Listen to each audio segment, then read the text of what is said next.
I'm joined right now, once again, by legal hero Larry Klayman. Larry, how are you? Looking very well today.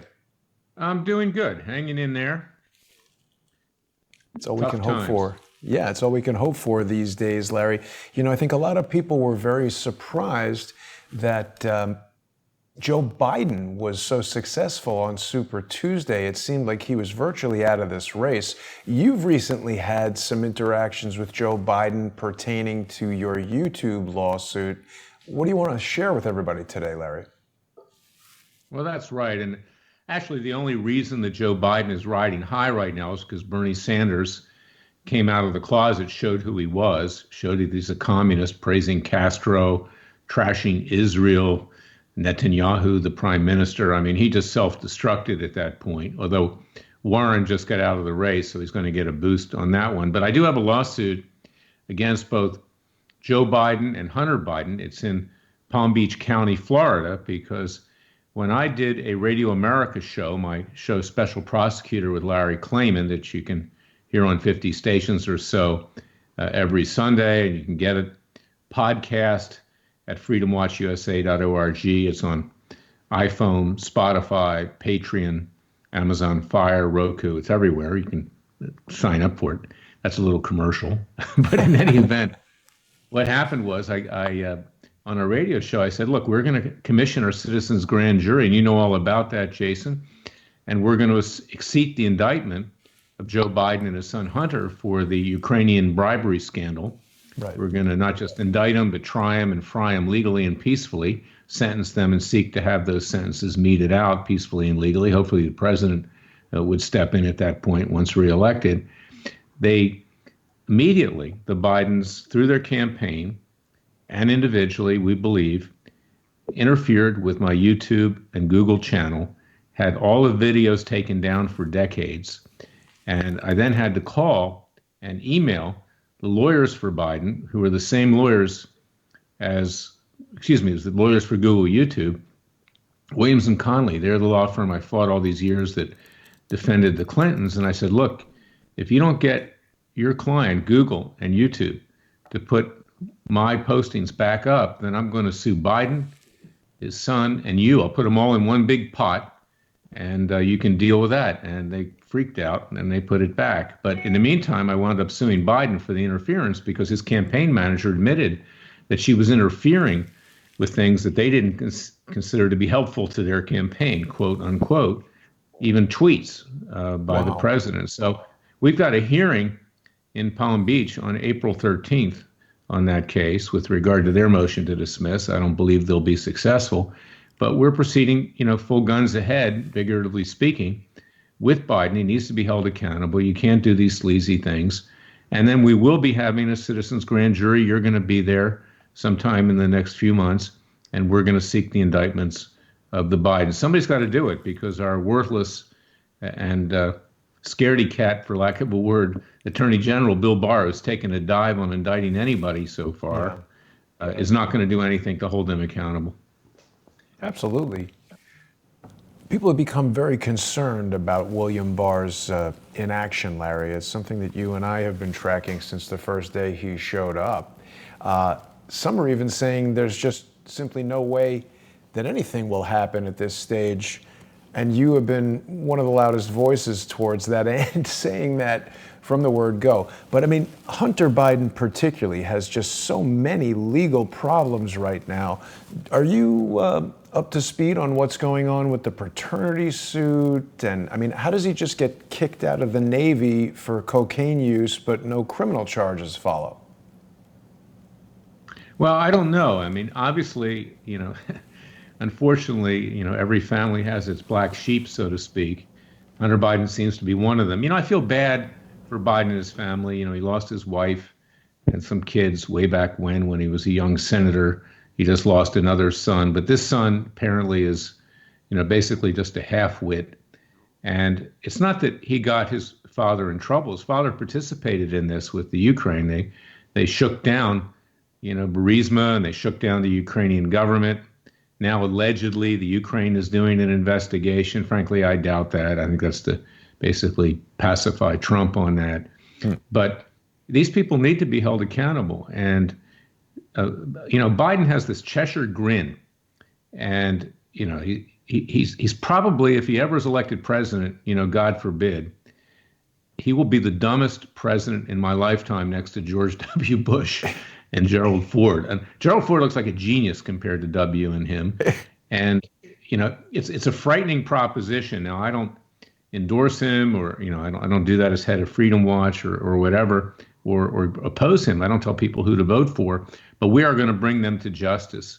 And the meme that you have is appropriate, because this is where these two of them deserve to be behind bars, and it's not going to happen at the Justice Department. Look at Hillary Clinton; they let her go recently, with regard to all the things she's done at the Clinton Foundation.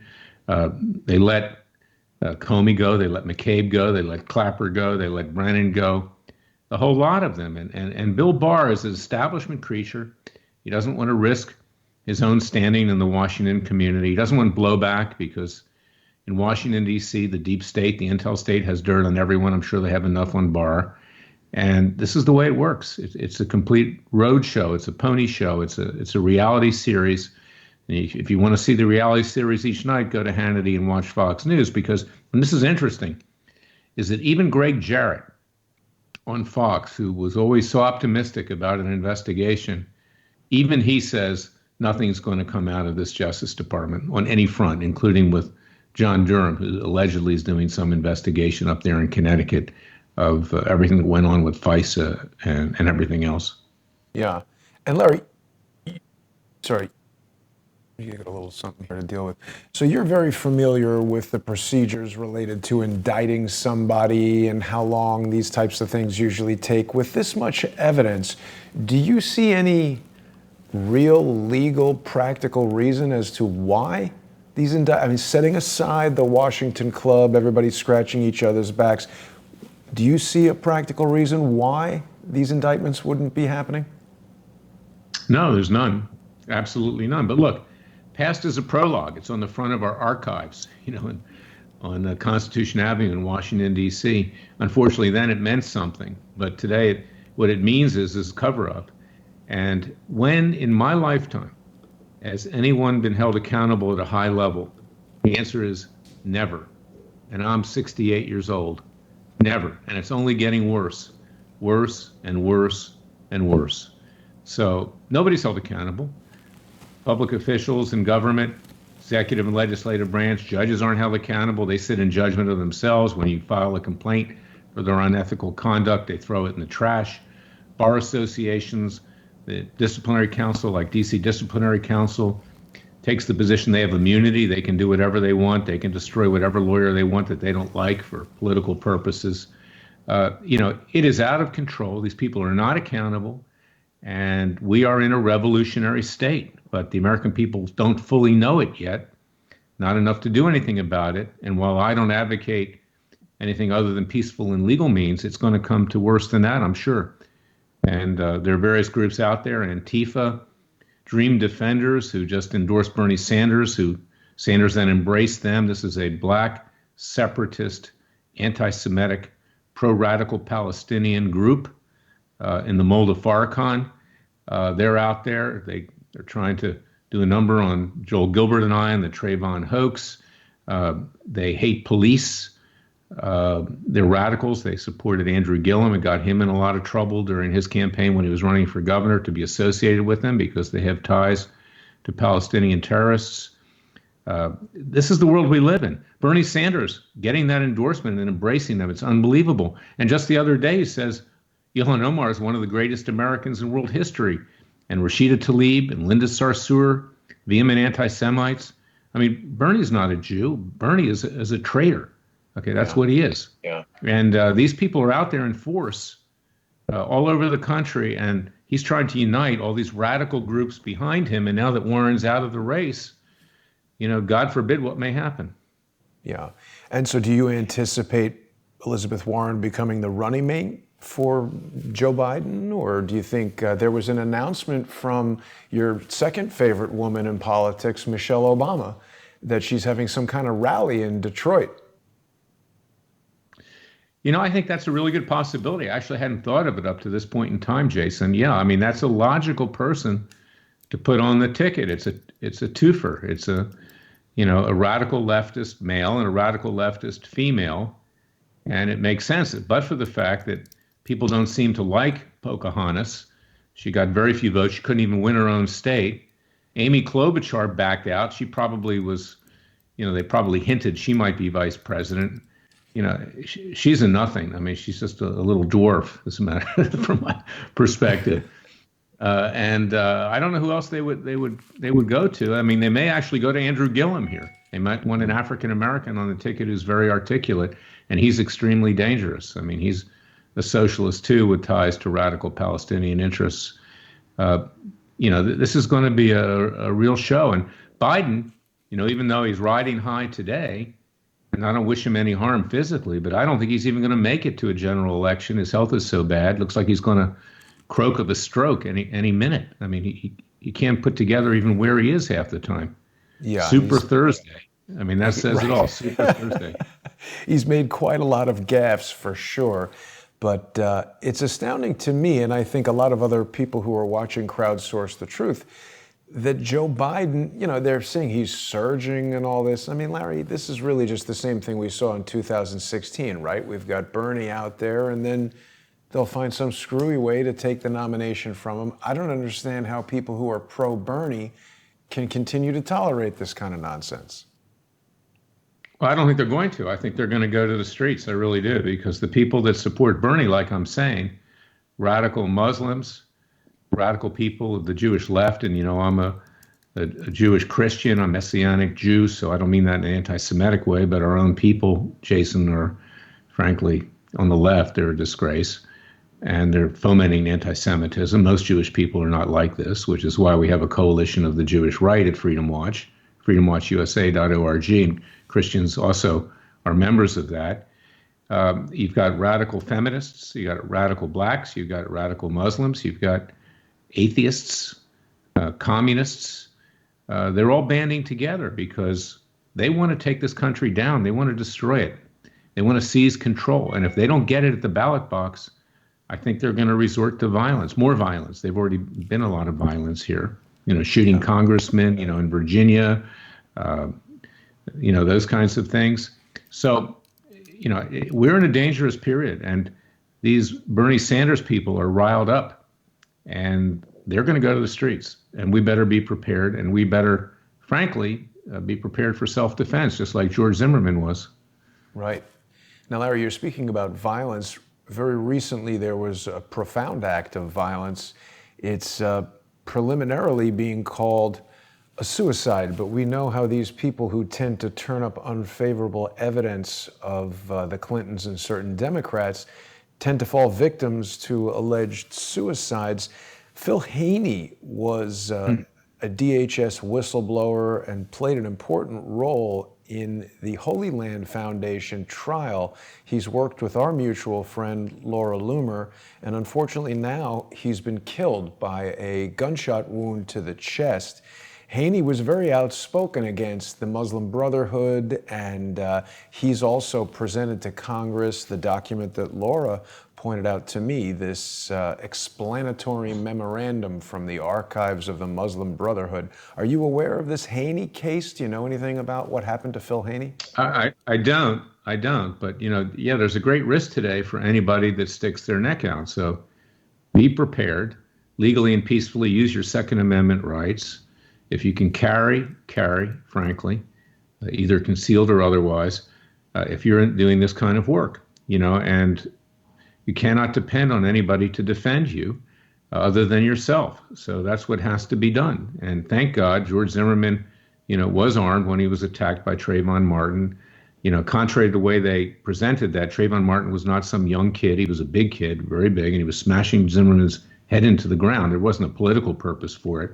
I believe he was upset. He had an issue with his girlfriend that night and other things. We got a lawsuit on that down in Florida. And this is something that everybody needs to take into account today. I mean, there's going to come a point in time, Jason, not too long into the distant future, not too distant future. The people are going to be camped in front of your house.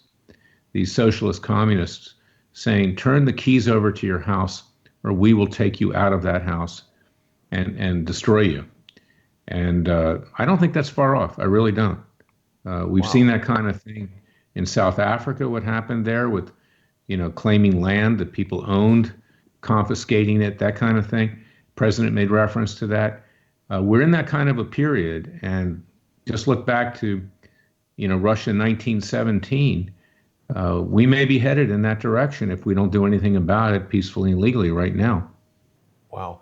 Larry, we've got Nasirema Nam with us on Periscope asking if you can explain what the Corsi Klayman lawsuit is about, Stone and Caputo. Oh, well, that's good. I'm glad people are asking that. During the time period that Special Counsel Robert Mueller was conducting his investigation, his witch hunt, he was focusing on a number of people, including Roger Stone and Jerry Corsi, who worked together. Jerry's a very honest guy. He's very God-fearing. Stone thought that Corsi was going to testify against him in some way or do something to harm him. Jerry never had any intent to do that. He would simply tell the truth. That's why he wasn't indicted, and Stone was indicted and convicted on 7 felony counts. And this is my take, is that Stone felt that he had to defame and harm Corsi for his own interests, which is exactly what he did with Randy Credico, a key witness, and basically he talked himself into an indictment. But that being said, he defamed Corsi, he defamed me very viciously, harmed Corsi a lot, harmed me, and we brought lawsuits for defamation, and they're currently in Florida. And if you want to see the deposition that I took recently, you can go to LarryKlayman.com and watch it, and you'll see who Roger Stone is. Okay, a lot of profanity, a lot of attacks on me. He defamed me again during the deposition in a number of areas, but he can't control himself, and that's why Senator Kennedy, not John Kennedy, but the current one from Louisiana, said that Stone should win the Beavis and Butthead Award. He's never seen anyone talk himself into an indictment before, but this is the way he treats people, and you need to hold them accountable, because if you don't hold them accountable, they'll continue to do it over and over again. Yeah. I don't know if people were aware that this Roger Stone deposition was online, but they can see it at LarryKlayman.com, and I'm going to take a look at that. We're trying to mitigate the damage that was done to Corsi and me. I want them to see this because it's considerable damage. People don't understand. And, you read you take the Kool-Aid. You can watch Hannity. You can, and I wish Rush the best, and I don't think he knows what he's talking about. But to say that Roger Stone was a victim, no, Roger Stone was no victim. He victimized other people.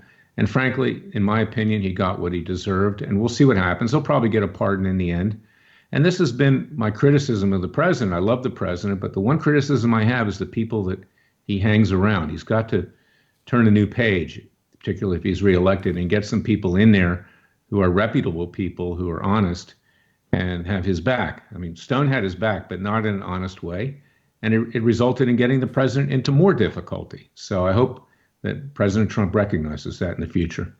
I think there are a lot of people who feel that the FBI was excessive in their raid on Roger Stone's house. I know you and Roger have a history, and of course, Roger's behavior once the trial began, the way he acted towards Randy Credico, et cetera, not acceptable, No, threatening the judge. It was before the trial began. But here's the thing, Jason, and people don't understand this. It's not a process crime to lie under oath. Our justice system will break down if you don't tell the truth. I go through it every day as a trial lawyer, having people lie in front of me under oath. I mean, I take offense to that. When I was a Justice Department lawyer, I saw it all the time.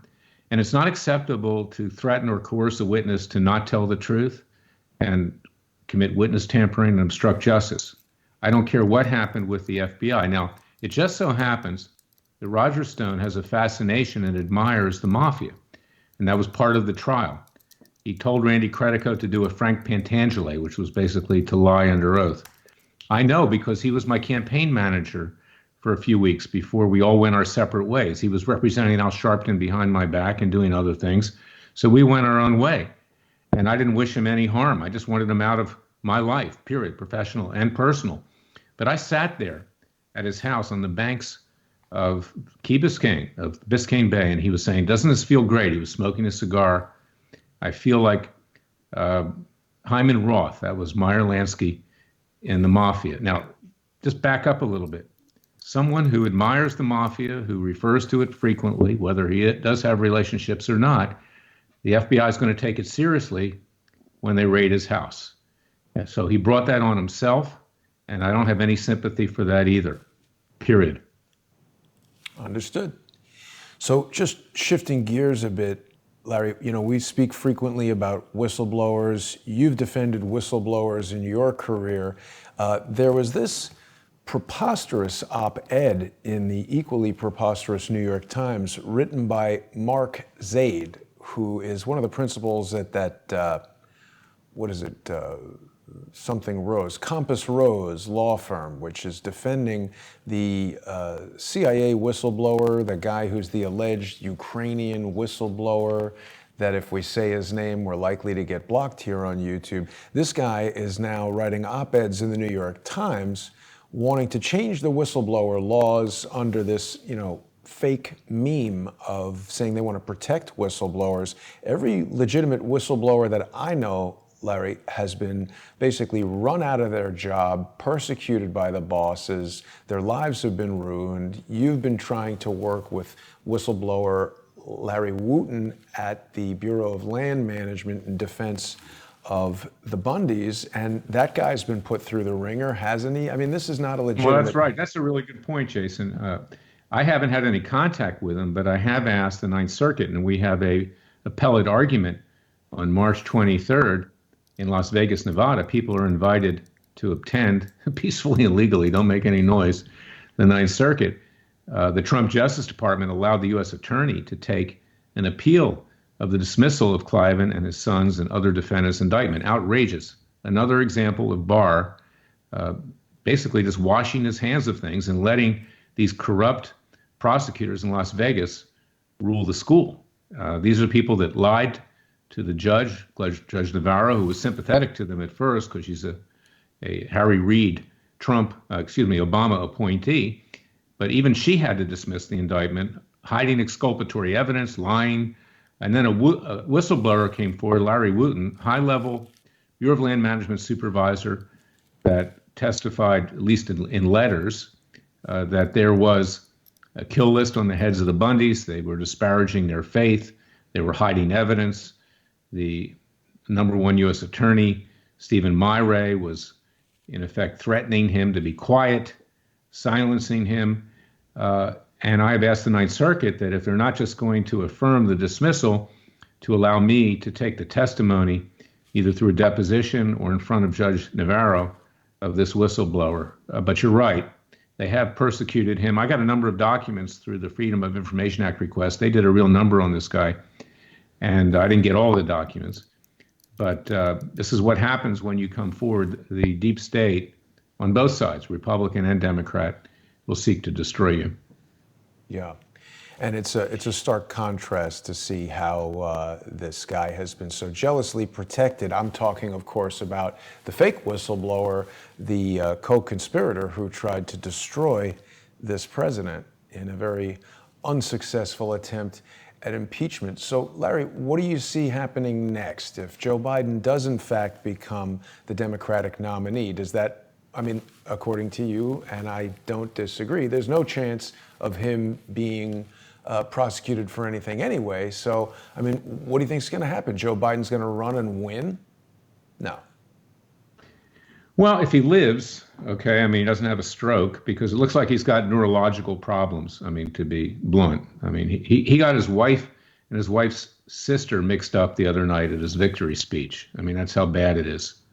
And if he in fact survives, he's a placeholder. He's someone who's there against Trump, and he could win. I think it's going to be close. And what the Democrats are trying to do with this coronavirus thing is to create enough uncertainty politically and in the stock market that the economy will be undermined.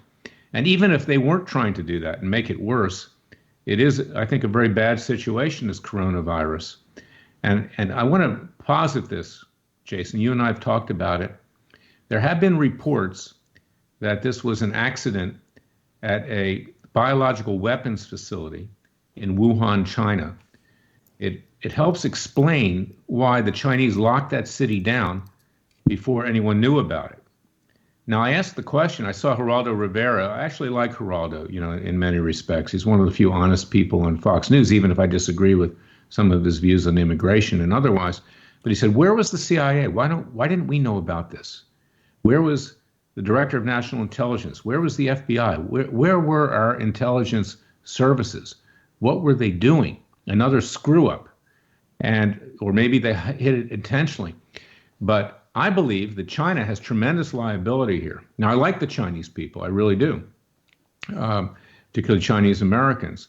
But this government is evil, and they're not telling us the truth. And it's much worse than we know. And if it is a biological weapon that got loose, they wouldn't have any immunity because it's in violation of the Geneva Convention and other international treaties, and we can sue them. And they have a lot of assets here, the Chinese. So let me send this message out. If you know of anybody that has been exposed to or has been infected or died as a result of the coronavirus, please have them contact me at leklayman@gmail.com, leklayman@gmail.com, because we're going to bring lawsuits against the Chinese government, and I believe we can collect because their assets are here in this country, and they should have to pay for the massive worldwide damage that they have done. If you want to bring China to its knees, then hold them financially accountable for what went on, and frankly, take them to the criminal court for this. Wow. It's interesting, Larry. I mean, I am very skeptical of this coronavirus and the news reporting that surrounds it. Hold on 1 second. Sure. I've noticed that there's a number of news reports about coronavirus that have some pretty weird aspects to them. Now, I know I've spoken with you offline about my belief that newspapers are frequently used, and now websites, for steganographic messaging, coded messages that are placed in plain sight. I've noticed a remarkable number of 33 messaging surrounding this coronavirus, and I know that highly grounded and intellectual people like yourself usually think this is a little bit far out, but I believe there's something to this. If we look at the number of occurrences of 33s surrounding this whole thing, it just causes me to think that there could be a message being sent. How do we know that the United States didn't, you're talking about the CIA and everyone asking, how could we have this failure? How do we know the CIA didn't put this there, or Bill Gates, or some NGO, George Soros, some private intelligence operative could have done this to screw up China, screw up Trump? Well, not just that, to swing the election, because we know the CIA hates President Trump. I mean, as they hated President Kennedy, many people believe, reputable people, that the CIA was behind the assassination of President Kennedy because they viewed him as weak on communism, weak on the Soviet Union, having caved in to Castro. We now know that the Cuban Missile Crisis was not a total victory for the United States. In fact, it probably wasn't a victory at all because we removed our missiles from Turkey and we gave the Castros a carte blanche to do whatever they wanted into the future, which continues to today. So I personally believe the CIA, in conjunction with others, maybe the mafia, had President Kennedy hit. And this is a clarion call that I sent out with regard to President Trump, God forbid, but he's got to watch his back because they view him the same way, being soft on Putin. And these people want this president out. We know that. CIA, FBI, NSA, others, they've illegally surveilled him, his family, people around him. We know that. FISA warrants that were issued that were illegal and fraudulent. This is a real threat. So if you really want to get the president out, then cause a pandemic that harms the United States and then blame the president for it and then have the stock market crash. That's one way to do it without resorting to anything more violent. Now, I don't know whether that happened or not. I don't. But it's something that needs to be considered. As far as the use of the number 33, you're more of a believer in that than I am. But I do know that the devil's hour in the middle of the night is 3 a.m., and that has a 3 in it. So maybe we can go that far. Certainly not a matter of believing or disbelieving. I'm just observing, even Gavin Newsom, said that they're monitoring 84,000 people, but only 33 have tested positive. I mean, it's certainly coincidental. China lockdown spread to 33 million people. I mean, again, it's not a belief or a fear or a numerology observation of this or anything like that. It's, again, it goes to steganographic messaging where You know what? If you want to get further way out, Jason, I'm going to one up you on being way out. Sure, Okay. sure. All right. Is that there have been a number of articles written by respectable scientists who believe that there is alien life on Earth, not necessarily space creatures walking around, not necessarily, vehicles Could be a that are virus. going into Santa Monica, but that it's possible that there have been viruses, microbes, whatever, embedded in Earth, either by design or by the laws of nature. Meteors that hit our atmosphere, that disintegrate, hit the Earth, that kind of thing. And maybe this does come from outer space, or maybe it's War of the Worlds in reverse.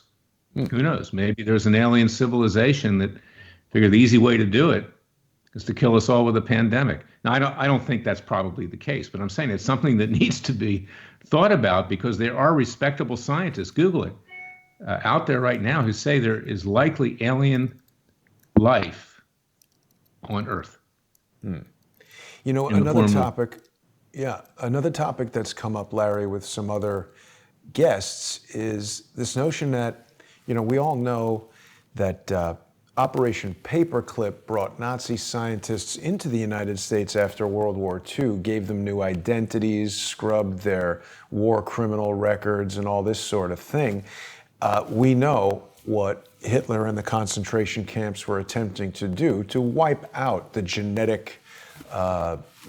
Jewish people, basically. So they were engaged in eugenics. There's a number of people who have suggested that there's a long-standing body of research that is geared towards creating biological weapons that target certain genes. And we know that diseases like sickle cell anemia are very targeted towards the Black community, for instance.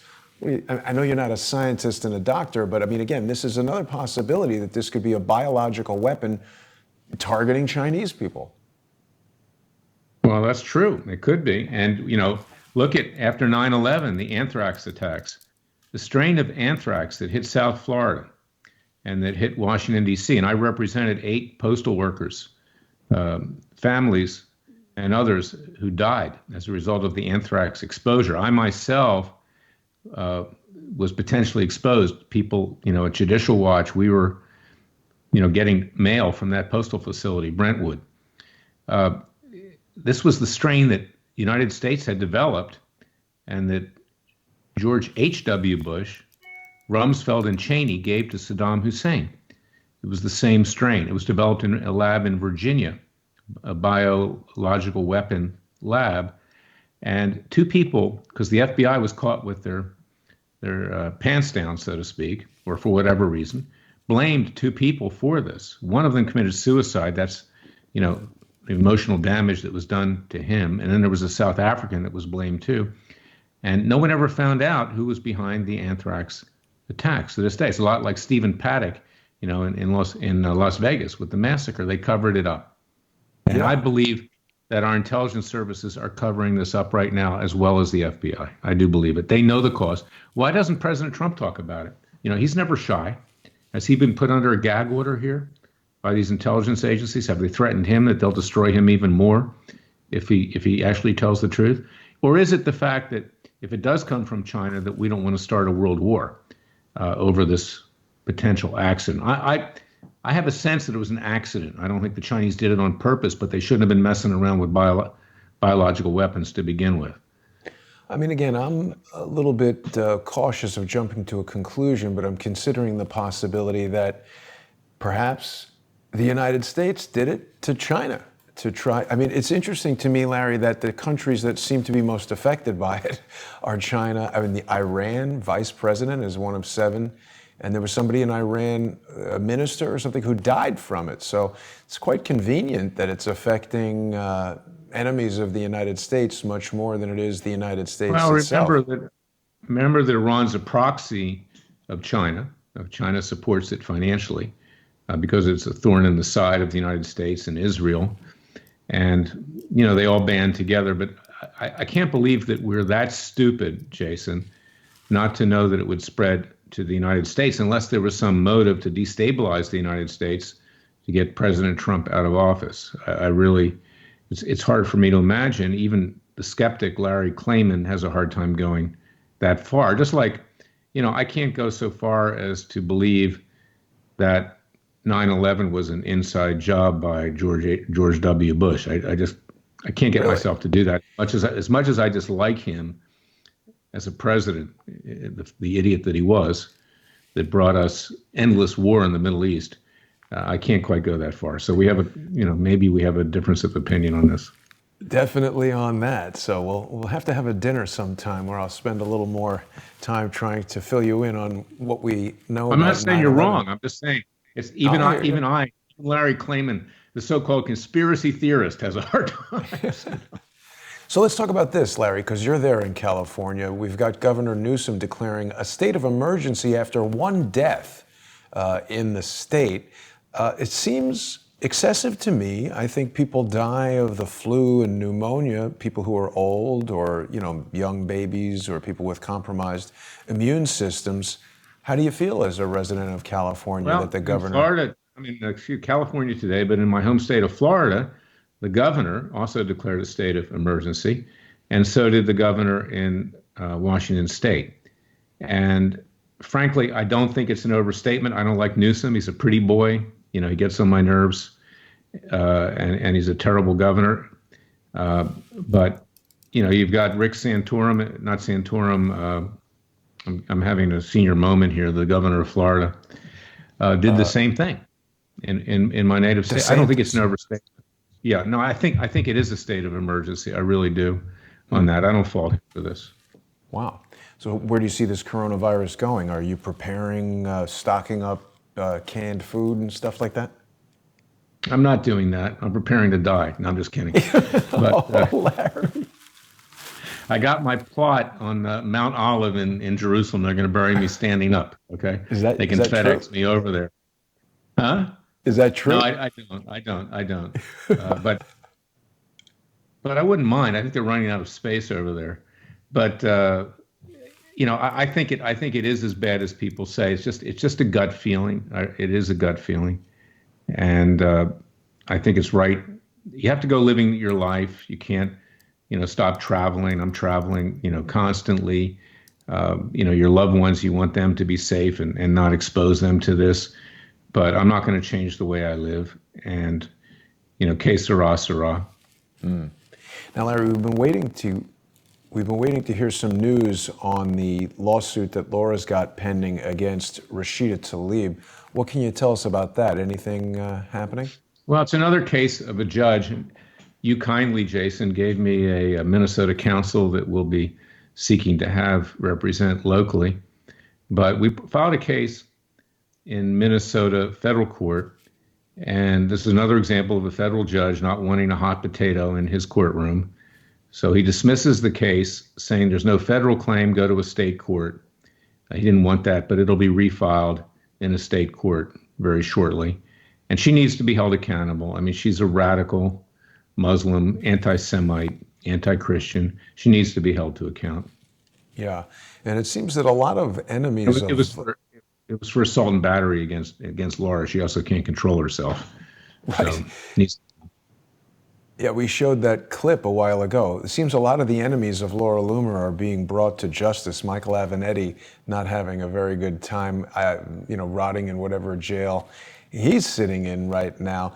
So just taking us back to Joe Biden, Larry, when we do this citizens grand jury, what can we do to... There's a lot of people who send me emails and they feel that the citizens grand juries aren't going to be effective. What could we do to allay that concern in viewers' minds and, more importantly, to actually dig in and make the citizens grand jury result take effect? Well, you hit the nail on the head. We have the right, to have a citizens grand jury. We have the right to have citizens trials. We have the right to convict, to sentence, to carry the sentences out. You've heard of citizen's arrest. You can do that. Now, I always advocate peaceful and legal means. I'm not going to arrest anybody physically. Uh, and I trust that at that point we can get it enforced. Either find a judge who's willing to stick his neck out, who's had it, or the president himself. But at least, as you put it, it's a way to educate the American people that we have our own legal system, that it's in our own hands. And it's a way, frankly, to embarrass the establishment in Washington, D.C., and to weaken them, because they need to be removed. Every single one of them, peacefully and legally, need to be removed. And I mean also Mitch McConnell, because he's done a couple good things here, but frankly, the guy's part of the whole Republican establishment there, and nothing ever happens. So, it has many different aspects, but in theory, it can be enforced. And as I've said many times, going back to the Old West and otherwise, before we had a Justice Department on July 1st, 1870, it was the American people who meted out justice themselves. And we are much better arbiters of justice than our federal judges, and in particular. And it's these judges who, if you go back to the years leading up to the Revolution, the same kinds of judges were in the court of St. James of King George III, yes men that rubber stamped what the king wanted. And now we're back full circle. We don't have a way to get rid of them. Impeaching them is not going to happen through the House Judiciary Committee. One of the last people impeached was Alice E. Hastings. A Miami judge, got caught taking bribes. He was impeached. He then ran for Congress and won. He's been there ever since. And they get life tenure, and they think they have immunity. And we need to remove their life tenure. We need to remove their immunity, and we need to hold them accountable when they intentionally try to hurt people or throw cases out because they don't like it in their courtroom. They are our most important public servants, but in practice, the federal judges are the worst of the worst. And I say this figuratively. I don't want it to happen. I don't want there to be any violence. But I say it just, to make the point, is that if the revolution breaks out again, the first to be taken to the guillotines will be the federal judges, because they betrayed us. Yeah. Generally, they betrayed us. Now, in furtherance of that question, Larry, have there been any moves in a direction that is helping, the cause with the previous citizens grand jury? Has that done what you wanted it to do? Well, we're going to be trying, that was just an indictment. So we're going to be trying Mueller in the next several months. Right. And we're going to have witnesses, and we're going to try them, and we're going to put it in front of a people's court. Great. Yeah, so that's the thing. I mean, I think it's a process, and the thing is, you and I get into these conversations, obviously the things you're sharing with us, people take them and they evaluate them, but we can't give up, even though it seems so, unlikely to make a change. You got to keep going. I mean, look, obviously, I think people need to understand that you're saying these things to give us a realistic view of things as you see them, but you persist. So you're not giving up. I don't want people to get the wrong idea from what we're saying. I don't give up. I'll tell you what I've given up. I've given up watching Fox News, okay? Before this show started, I had the Golf Channel on behind me. Okay, there's more reality on the Golf Channel and the Tennis Channel than there is on Fox News, because that gives people a false sense that the government's going to come to help them. And they're not. And you see these people from public interest groups go on there and say, okay, now I've discovered this. Okay, government, you do it. We can't expect them to do anything for ourselves. Not at all. And that's what I'm trying to do. And, there's certain things that I can't say because I don't want to incite violence, and I don't want to see anything other than peaceful means happen. But I do honestly believe that the country is going to get to a crossroads when they get educated enough, where this country is going to explode. And it's going to first start on the left when Bernie Sanders doesn't get nominated for president of the United States. You're going to see every radical group in the street, and look out, because it's going to start then. And then you may have a reaction from the right, from the militias. I want to see that. And I think it could be really bad. And I'm trying to prevent that. So I'm trying to give people a peaceful and legal means to affect change in this country. And one way I want to do it next year, Jason, and you're invited because you're not only a super intelligent person, but you're a great videographer. We're going to have a Third Continental Congress in Philadelphia. We're going to get experts and we're going to talk about some of the changes we need to make. And we can't be afraid of tinkering with our Constitution. Now, the founding fathers were enlightened by God, but they weren't God. And just as one example, their biggest mistake was to give federal judges life tenure and immunity. Yeah. And that needs to be removed. Needs to be removed. I do agree with that for sure, Larry, and I'll look forward to being there. So the other thing that a lot of people have been emailing me about, and that there's been a lot of hay made over, is this recent order from a judge, actually it's Judge Lamberth, somebody that you've got quite a lot of experience with, that Hillary Clinton's going to have to give a deposition in this email flap. Now again, this is a complicated legal matter that people see a headline and they suddenly think it's a big deal, but there are a number of reasons to take this with a healthy dose of salt, right? Well, there is. And I mean, here's the problem. I love Judge Lamberth, okay? And I don't talk to him about ongoing cases, but after I left Judicial Watch years later, I became very good friends with Judge Lamberth. I saw him once and I wished him Merry Christmas. And I said, Your Honor, it's too bad we can't have lunch. We've got all these cases. And he said to me, Larry, we'll be too old to move by the time that happens. Well, when I no longer had cases, I got to know him on a personal level. He's a very nice man.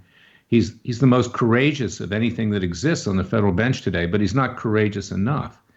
And he could have given us Hillary's deposition in the years that there was Chinagate. We could have put Hillary away, and he flinched. And we had a number of things pending. When George W. Bush was elected president, Judge Lamberth from Texas, he kind of lost interest in pursuing anything, including the first email scandal, where we had criminal contempt proceedings for hiding email. Hillary was in on that with other people in the White House. And the thing with Judicial Watch and getting that deposition is that it's really too little too late. Lamberth, number one, let the statute of limitations run on Benghazi. So she can't be prosecuted, for anything that may be turned up. Besides, she's going to lie. Before this deposition takes place, I can guarantee Williams and Connolly is going to be going to the D.C. Circuit to try to block it. So it's going to be a while if it ever happens. And secondly, frankly, no one cares about Hillary anymore. They really don't. Things have, overtaken time. And, it's too little too late. And here's what I take exception with the judge. And I don't know that he did this on purpose, but I know the way he thinks. He's a very political thinker, as they all are. We have a case with Sheriff Arpaio. Clearly, he was defamed by CNN, Huffington Post, and Rolling Stone. He was called a convicted felon. He's not a convicted felon. He was found liable for a misdemeanor. We go into court. The judge holds a hearing. I'm thankful for that because most judges won't come out of their chambers on cases like this. And he starts saying that, generally speaking, actual malice is difficult to prove. It needs to be pled with specificity. And I said, Your Honor, if you don't think we pled it with enough specificity, we can just amend the complaint. But how can these press entities not claim that they knew that he wasn't a convicted felon? They cover him every day. They trash Sheriff Arpaio every day. They know that that was false. So yes, there's actual malice, which is not telling the truth or a reckless disregard for the truth. He sits on the case for a while. He dismisses the case with prejudice. And I shoved it right back at him with greater specificity. It's back in front of him right now. Larry, you should remind everybody that with prejudice normally means it's gone for good. You can't bring it back.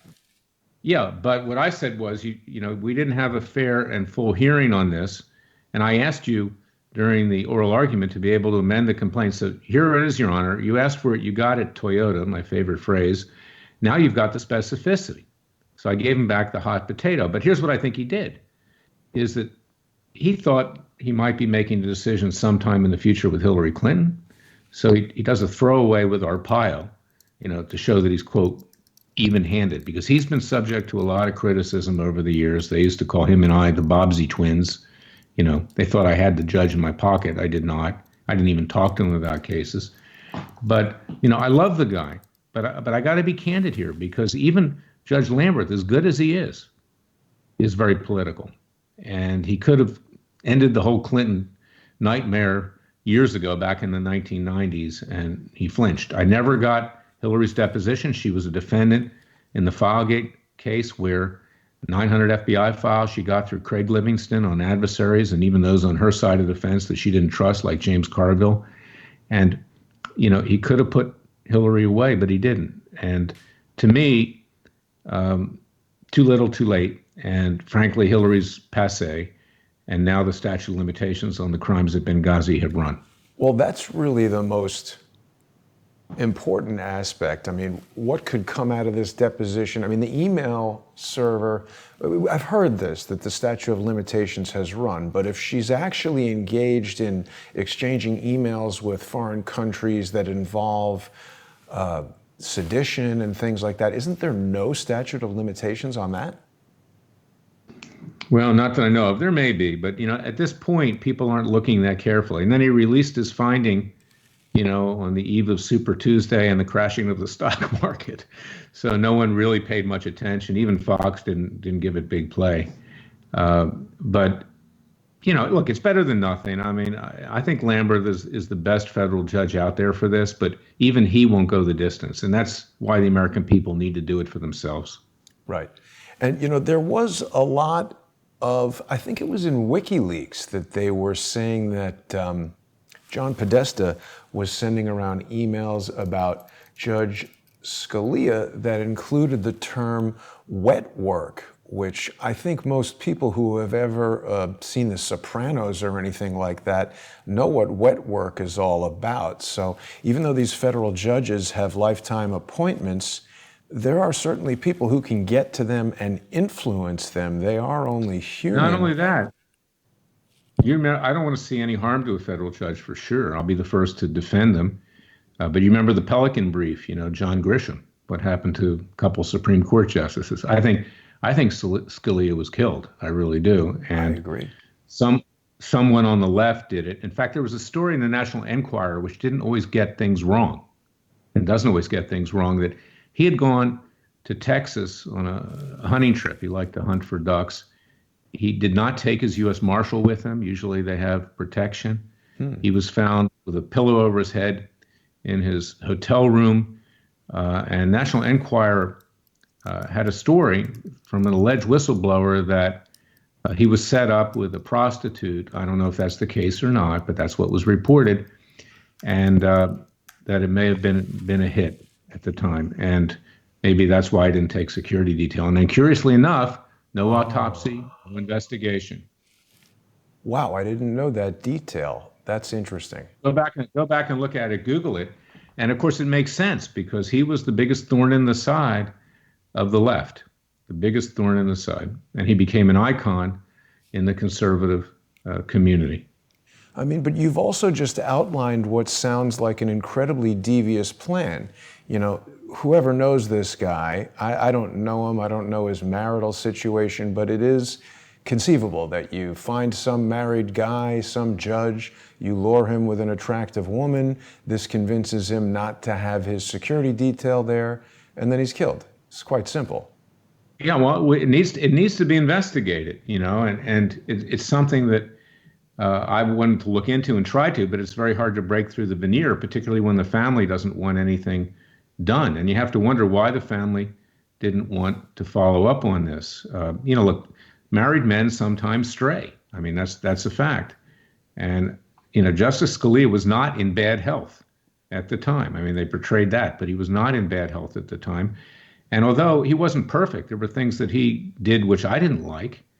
Even if he's a strict constructionist, I mean, he strayed from that. I mean, he said, capital punishment is okay because we did it at the time of the Constitution. Well, if it's not, there's nothing about capital punishment in our Constitution. So he varied from his own interpretation of the law. But and he would never look at the issue of Obama's birth certificate. I asked him a question about that. He looked at me like I was crazy, even though the law of nations of Emmer Grittel says you have to be born in this country to two citizen parents to be a natural born citizen. He wouldn't answer my question and just walked off. Even he was afraid of that. So he wasn't perfect, but he was a great justice, and under the circumstance of how political they are. And he was the biggest thorn in the side of the left. And I do believe he was hit. I really believe he was hit.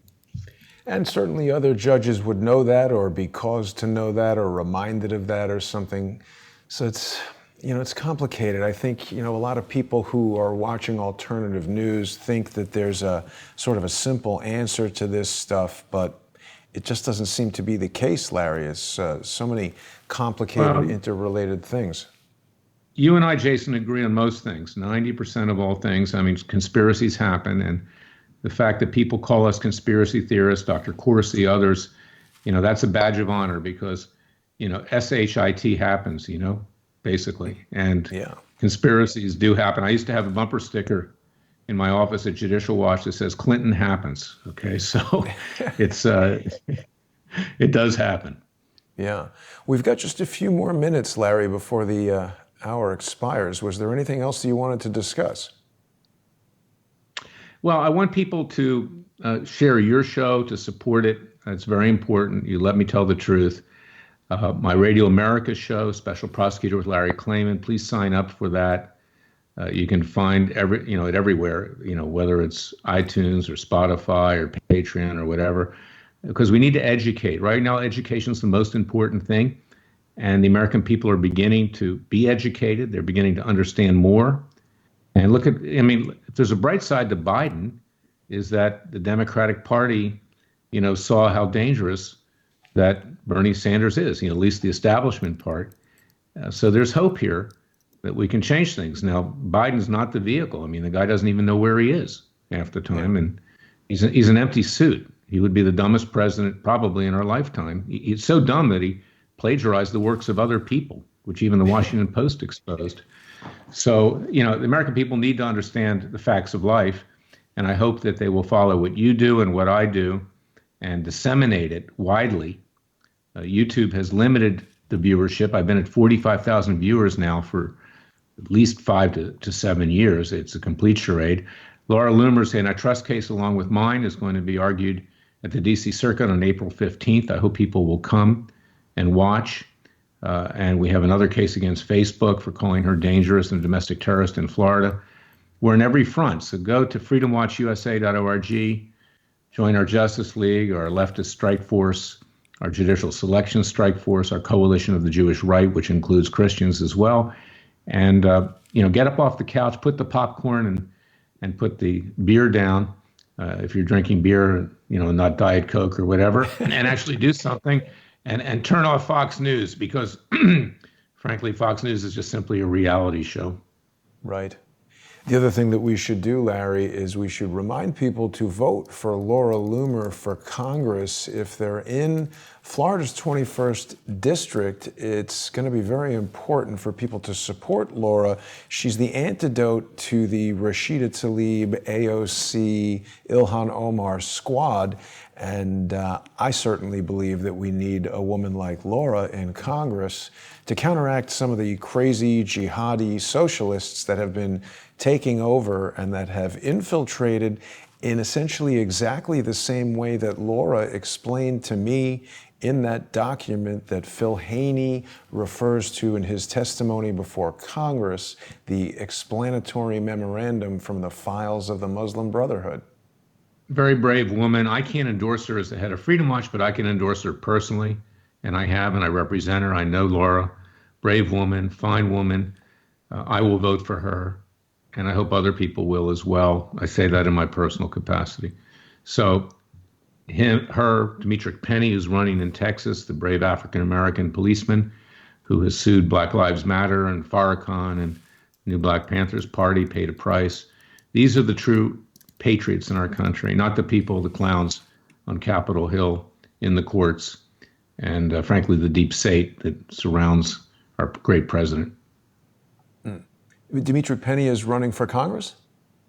Yes, he is, unopposed in Texas. Wow, that's great. You got to get him on your show. I had him on my radio show this weekend. Oh, absolutely. That would be great. Definitely want to try to find that webpage to allow everyone to take a look. I'll have that ready next time, but Demetric Penny is the former Dallas police sergeant who is suing the Dallas Morning News. He's still Dallas police sergeant. Oh, he is? They allowed him to run as sergeant. Yeah. I mean, like you and like Laura and like my other clients, Sheriff Arpaio, Justice Roy Moore, a very brave person that people have tried to destroy, and they couldn't do it. And he comes back like the Energizer Bunny. He's my brother, and he is more courageous, African American, than 99.9% of the whites in this country who run every time they're accused of being racist. Right. He stands there and he fights. Absolutely. Well, Larry, thanks so much for taking time out of your busy day. It's always good speaking with you. People should visit freedomwatchusa.org and support the ongoing efforts there of Larry and his team. Operations like Freedom Watch can't continue without your support, so please visit the website and donate if you're able. And Larry and his crew are going to keep on with the type of work that they've been doing for the past several years. And thank you for doing that, Larry. I also want to remind people that they can sponsor Crowdsource the Truth by going to subscribestar.com/crowdsourcethetruth or patreon.com/crowdsourcethetruth. Later on today, we're going to have another episode of Dr. Corsi's Prescription for America. Don't miss that sponsor exclusive show. I'll see everybody later. Larry, thanks so much. You too. God bless, Jason. Thank you. You're great. Thanks everybody for watching.